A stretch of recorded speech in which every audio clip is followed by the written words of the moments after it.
Hi friends, നമ്മളിന്ന് പോകുന്നത് Mazhavil Manorama bumper ചിരിയിൽ മറ്റൊരു എപ്പിസോഡ് ചെയ്യാനാണ്.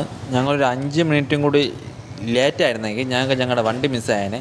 ഞങ്ങളിവിടെ തിരുവനന്തപുരത്ത് നേരെ ചേർത്തലയാണ് പോകുന്നത്. ചേർത്തല അവിടെ റെയിൽവേ സ്റ്റേഷൻ ഇറങ്ങിയ ശേഷം അവിടെ നിന്ന് ബസ്സിലാണ് ഞങ്ങൾ മഴവിൻ്റെ ഓഫീസിലോട്ട് പോകുന്നത്. ഇവിടെ ചേർത്തല എത്താറായപ്പോൾ തന്നെ നല്ല മഴയുണ്ട് കേട്ടോ. ഇവിടെ ചേർത്തല ബസ് സ്റ്റോപ്പിൽ ഇറങ്ങിയപ്പോഴും നല്ല മഴയുണ്ടായിരുന്നു. ഭാഗ്യത്തിന് അമ്മ ബാഗിൽ കുട എടുത്ത് വെച്ചിട്ടുണ്ടായിരുന്നു, അതുകൊണ്ട് മഴ നനയാതെ രക്ഷപ്പെട്ടു. ഞങ്ങൾ ഫസ്റ്റ് ചെയ്ത എപ്പിസോഡ് 633 എപ്പിസോഡാണ്. അത് യൂട്യൂബിലുണ്ട്, കാണാത്തവർ കണ്ട് സപ്പോർട്ട് ചെയ്യണം. ഞങ്ങളങ്ങനെ ഓഫീസിലെത്തി. ഇന്ന് ഞങ്ങൾ ഷൂട്ടിംഗ് കഴിഞ്ഞ് വീട്ടിലോട്ട് പോവുകയാണ്. ഞങ്ങൾ നേരെ വൈറ്റിൽ ചെന്ന് ഞങ്ങൾ താമസ സ്ഥലത്ത് നിന്ന് ബാഗും സാധനങ്ങളും എടുത്തിട്ടാണ് ഞങ്ങൾ തിരിച്ചു പോകുന്നത്. അതിൻ്റെ ഇടയ്ക്ക് എൻ്റെ മുഖത്തിന് ചെറിയൊരു പണി കിട്ടി. ലെഫ്റ്റ് സൈഡിലൊരു മൂക്കുരു വന്നിട്ട് അത് കയറി വീങ്ങി. ഞങ്ങളിവിടെ സൗത്ത് ആണ്, എറണാകുളം സൗത്തിൽ നിന്നാണ് തിരിച്ച് വണ്ടി കയറാമെന്ന് വിചാരിച്ചത്. ഒരു അരമണിക്കൂറിനകത്ത് ഒരു വണ്ടിയുണ്ട്. പക്ഷെ ഇവിടെ വന്നപ്പോഴാണ് അറിഞ്ഞത് അത് 1.5 മണിക്കൂർ ലേറ്റാണ്.